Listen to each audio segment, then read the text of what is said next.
Daith da, Obi Nakan. Welcome to podcast number 131. I don't quite know how this one's going to go, to be honest. I got no interview this week.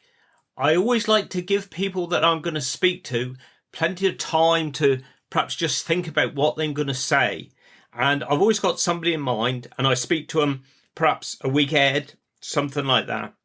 But I thought in the last week, just to give me a few options, I had 3 people that I thought I might be able to interview this week. But the trouble is, because we're so busy at the minute, I've got very few slots, if you put it, where I got time to speak to people. And I was geared up Monday evening. I had all lined up to do an interview. I won't tell you who they are because I like a little bit of surprise, really. And we had it geared up. And then James messaged me and said, do we mind having the boys for a sleepover Monday evening? Well, of course, you can never turn down the grandchildren, can he? So I said, no problem. So I cancelled that. Well, then I messaged, and then that chap couldn't do it for the rest of the week. I messaged another one to say, I'm free Wednesday afternoon, but they had a hospital appointment, so that was no good. And then the other one, they're a bit tied up this week. They said, we can do it next week. So I didn't have time to think about anybody else. So I thought what I would do, this is like the old days. When I first started, just me. So we'll see what the viewing figures are like, or listening figures are like anyway. But since I spoke to you last week, again, as I say, we've been busy. Last Friday, the funeral in the morning was dear Frank's funeral. And Frank, I was going to speak to him just a few weeks ago. I will go into this more in the future, but Frank was 102 and a half, and what a man he was. And sadly, he passed away, and we had a wonderful funeral. When you think a man his age, Rock Methodist Church was full. There was hardly any spare seats at all. It was a wonderful tribute to a wonderful man. And then a different scale again. One of the other funerals we had that day was a graveside service. Now, those are brilliant if the weather's fine. And luckily, the weather was fine. So that was nice and intimate. And then back, we had another really big funeral for dear Paul in Eglesell Church in the afternoon. So a real contrast. And Paul wasn't terribly old either. So different variations, in different ways. And then I didn't have time for tea on Friday because, as some of you know, you might know, you might not, I'm in the local cycling club here, the Weybridge Coasters. I don't get a chance to ride with them much. I think me and Beth went out with them 3 or 4 times last year, but they always have their AGM in our function room. So no time for tea. It was lovely to meet up with the gang again, and we had the AGM.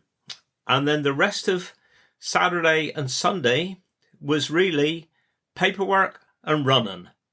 So that was what it was taken up by. And then on to this week. And it started with Mikey's funeral in our chapel on Monday. And then in the afternoon, we had Andrew's funeral. And that was another personalised one. And that the company he worked for, they actually used the lorry that Andrew drove. And poor Andrew, he was only in his 50s. But they did it was a blooming great lorry, I tell you, blooming great lorry.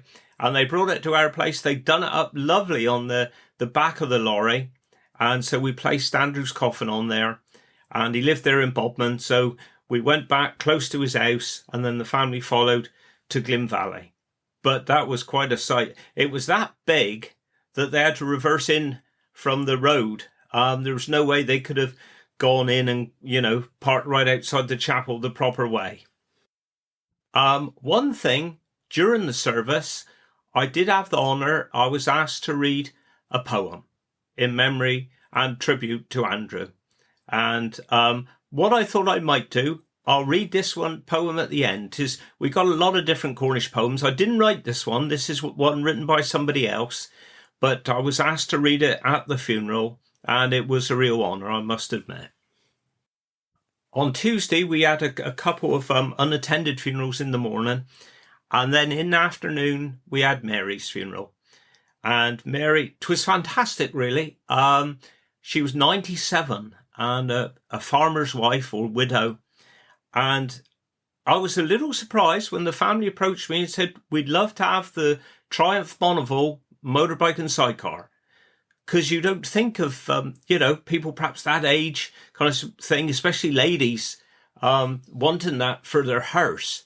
But then you forget. It's lovely. I remember somebody said years ago, when you look at somebody that's older, they weren't always old.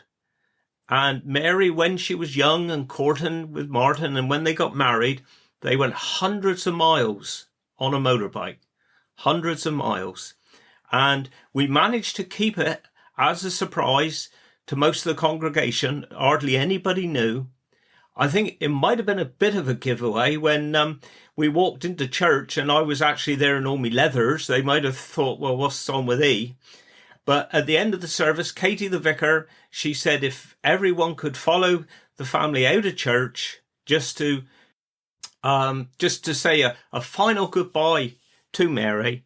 And it was brilliant, really, because we left St. Izzy Church and we went down around the corner, going down to the churchyard. It looks more like a cemetery, but it belongs to the church. And there was loads of the people because the church was full. For somebody 97, that is fantastic. And they were all there on the bend going down towards the cemetery. And just spontaneously, they all started clapping. And it's one of those times you wouldn't expecting it, and it gives you goose pimples, So that was fantastic.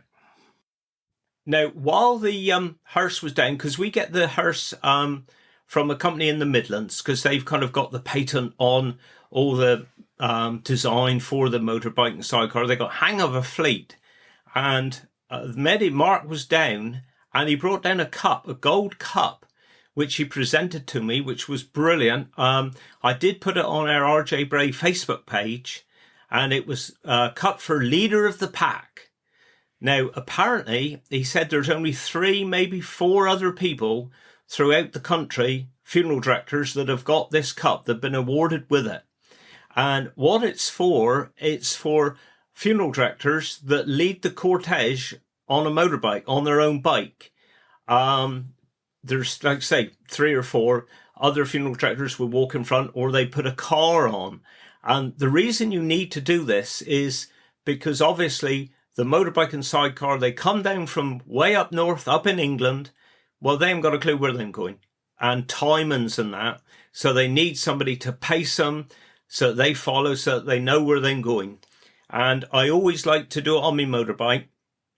I think really because it is people that have got a love for motorbikes and bikers that have these hearses. And so they love it if I go on mine. So it was brilliant. Mark brought this gold cup down and presented it to me, and I will treasure that. I thought it was brilliant. Now, Wednesday for us as a family was a sad day.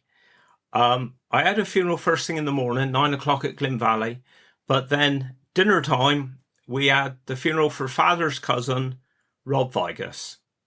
And I was thinking coming home, I think Rob was the last of Father's blood relatives for that generation. On the Bray side, that is, on the Bray side. Because Rob's mother was Hilda. Hilda Bray was her maiden name. And she was a sister to me granddad. And then she married Harry Vigus. And they lived there at Lenivet. I think Rob was one of 8 children altogether. But they then lived in Nance, I think, for a while, which me granddad did too, Grampy. And Grampy and Father and Rob, they was always very close, very close. And we had poor old Rob's funeral. And I say Rob was born at Lenivet, went to school there, went in the army, did his national service. Now, he was fluky because I've spoke to people over the years that done their national service, and they might have been based up north in Scotland, wherever kind of thing. Some have had to stay in Cornwall. Now, Rob had his national service, and he was based in Jamaica. Now, how do you wangle that? I mean, that was brilliant. But while he was there in the forces, he became a champion boxer there. Very good boxer. In fact, when he came out, when he was 40, he took up judo, got a black belt and that. But that's another story. But he then got married to Maureen, and Maureen's father, Frank Pedler, was the local butcher there, Nance Way. So Rob started working with him as a butcher and would go out and do deliveries out and about. And then eventually he moved into Irebore Street and he converted a shop. I forgot. They did say what type of shop it was. I can't remember, but converted a shop into his butcher shop. And that was there opposite where the Cat and Fiddle was. Well, the Cat and Fiddle's gone now. And for years, Rob was there, and my cousin John Gherkin, his nephew, he used to work for him too. And I tell you what, 'twas a laughing minute in there, because anybody that knew Rob, I mean, he was such a joker, a different joke every time, so quick-witted. I remember once I saw him, and he was teasy as hell. I said, "All right, Uncle Rob, what's wrong?" He said, "I'm bloody rampant I am." I said, "Why's that?" He said, "That bloomin' Jethro," he said, "he's pinching all me jokes." And I must admit, all the jokes that Jethro and Uncle Rob said, I heard both of them saying them, put it that way. But dears of them, they've both gone on now, and I can't find out who said them first. But that did make me laugh. But we had a lovely service there. We had some old comrades there, Duke of Cornwall's Light Infantry, 2 standard bearers. We had a bugler, and he would have loved it. And 'twas lovely to see some of me cousins too. Curvin come down from up in England. And obviously John, like I said, Julian from Meva. 'Twas lovely to meet up with them afterwards, but it was a sad day because, like I say, 'tis the end of an era, really. And it makes you think, hang, we're in the next generation now. And that does make you think a bit. So last night, 'twas getting near 10 o'clock, and we was just thinking about getting ready to go to bed, and the phone went. And this was a call from a nursing home. And I thought, hang, I don't recognise that number. That's a weird number. And the lady that worked there at the home, she started with those words that you usually dread to hear if you're on call when you're just about to go to bed. Because she said, "Oh, I'm just giving you the heads up." Now, normally when they start that sentence, they then go on to say, "Someone have passed away. We've rung the doctor. We'll give you another call when the doctor have been." And you know that the doctors have got a time frame of up to 6 hours to get there to certify the death. So if it's like 10 o'clock, you think, well, what do I do? Do I sit up in case I'm there within an hour, or do I go bed? Now, most times I go bed and hoping that it'll be fairly soon, but you don't settle because you're kind of half awake, half asleep, expecting the phone to go. And it could be anywhere in that next 6 hours. But anyway, twin so bad as that last night. Because she said, "I'm just giving you the heads up. This dear lady have passed away." But she said, "I haven't verified death yet." So I said, "Are you qualified to?" And she said, "Yes, I am." So I said, "And where be to?" She said, "We'm up in Beworthy." Now that is up in England. I Googled it, and 'twas exactly an hour away. So me and Andrew, I said to her, I said, "Well, if we start now, by the time we get there, you would have had time to verify the death?" She said, "Yes, I would." So me and Andrew, we got over work, and we got up there, I would say about 12:10. So we had a pretty good trip up, really.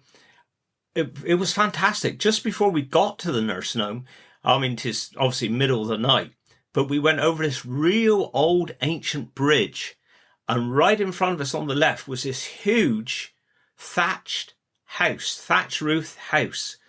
And it's one of those things you think, God, I wish it was in the daylight, because it would have made a vivid photo. It really would. But say we got up at about 12:10, and then we headed home. Was it about 12:10? No, that can't be right. No, it was 11:10. Because it was nearly 10. Sorry about that. It was 11:10 we got up there. And then we headed home. and then I got back into bed at 1:45. So that was that, and I didn't sleep very well. I got off sleep fairly well, but then I woke up again about 3:30, 4:45. I couldn't get back to sleep again. And then, of course, the alarm went off at 6:00, up for the run. So I think I had about 2 hours again last night, which in the first time this week, I've had that little sleep. So I am on autopilot a little bit. But anyway, I did the run, and then we had a couple of funerals this morning. I had the afternoon with no funerals, which was the first time in quite a while. So I did do quite a bit of paperwork, which was good. But talking about the run, I just wanted to thank everybody so far who have donated to me Just Given page for the Alzheimer's Society.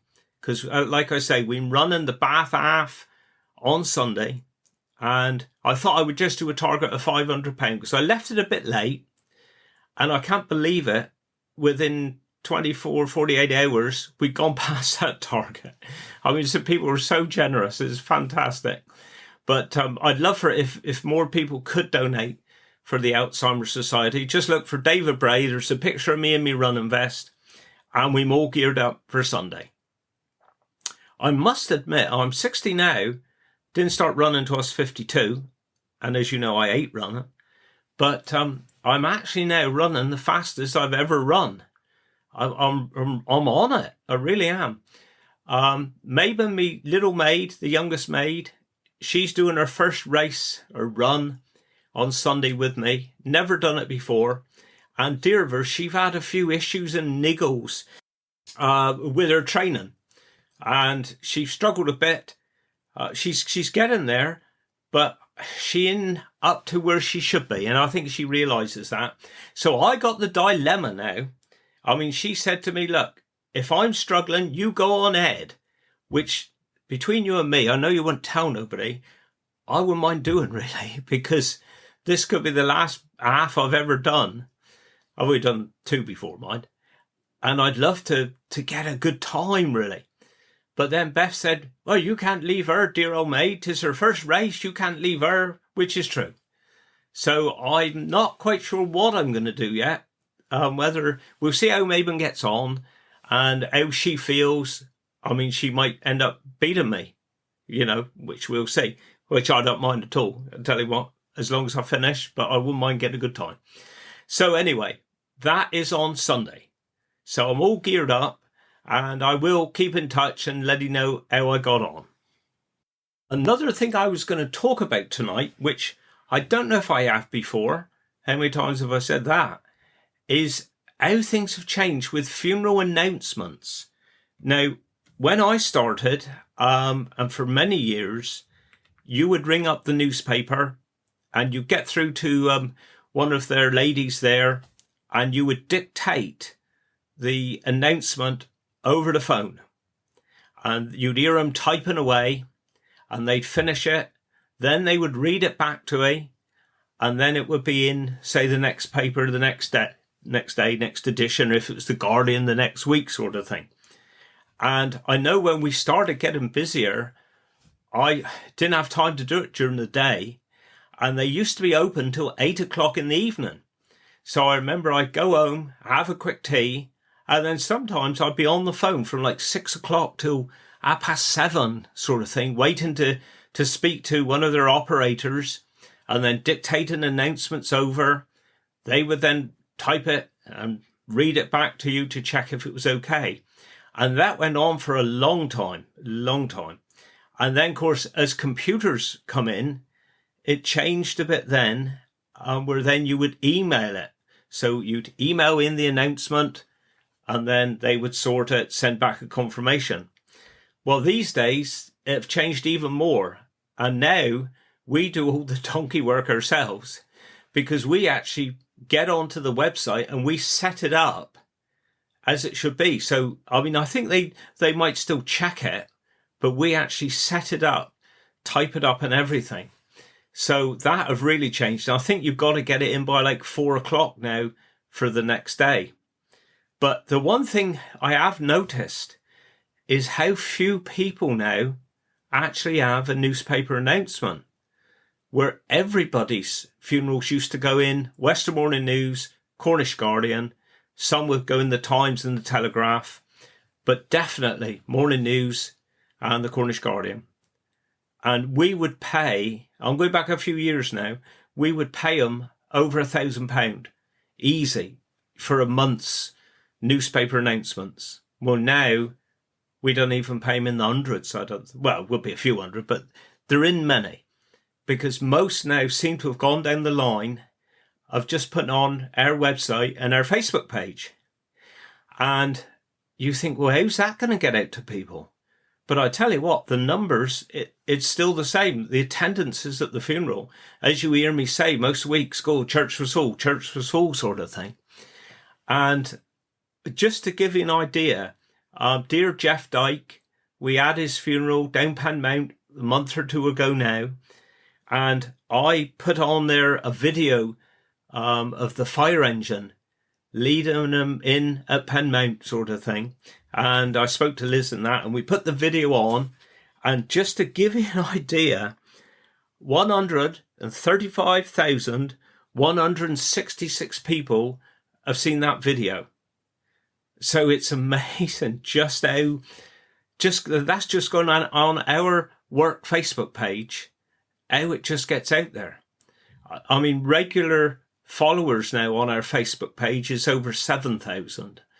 And I know Facebook, there's good and bad points about it, but this is one of the good things. And sometimes I feel disappointed if people say, well, no, we ain't into social media, we'll just put it on your website, which is fine. But not everybody goes to the website. I think more people look on the Facebook page. And of course, on the Facebook page, we do put a photograph of the person as well. But quite easily, if you put an announcement on, within an hour, 2,000-3,000 people have seen it. And then if the family just share it themselves, within 24 hours, you might 20, 30, 35, 40,000 people have seen it. It's amazing, really, how things have changed. The thing is, you've got to think, well, where's it going to go in the future? Because like a lot of my kids, they ain't even on Facebook anymore, or they got a Facebook page and they hardly ever go on it. They might be on TikTok, Instagram, or something else. So it'll be interesting to see what happens in the future.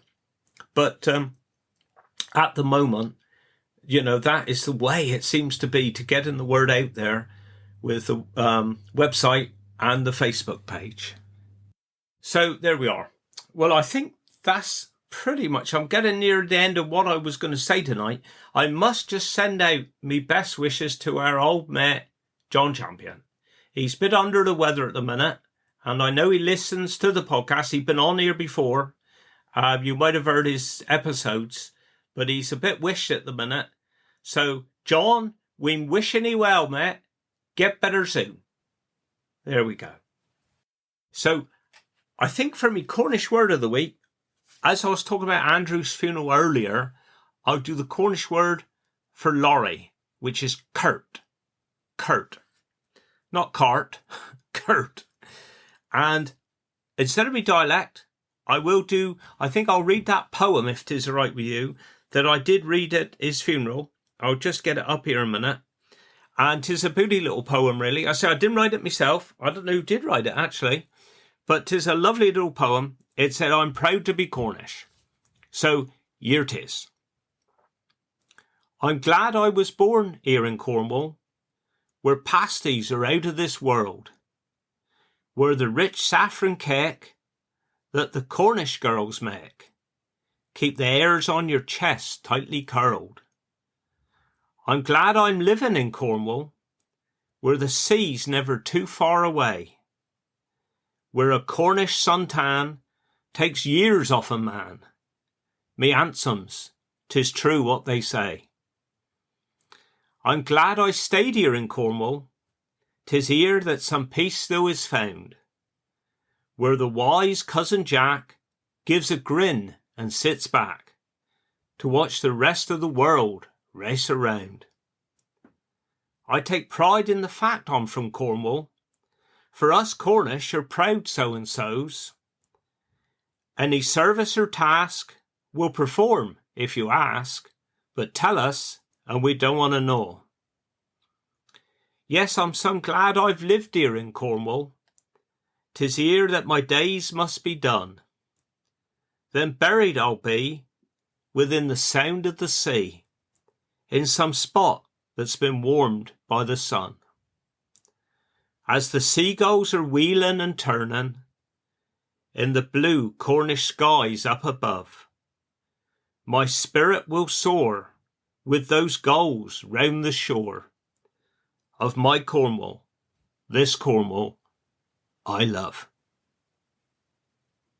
So there we go.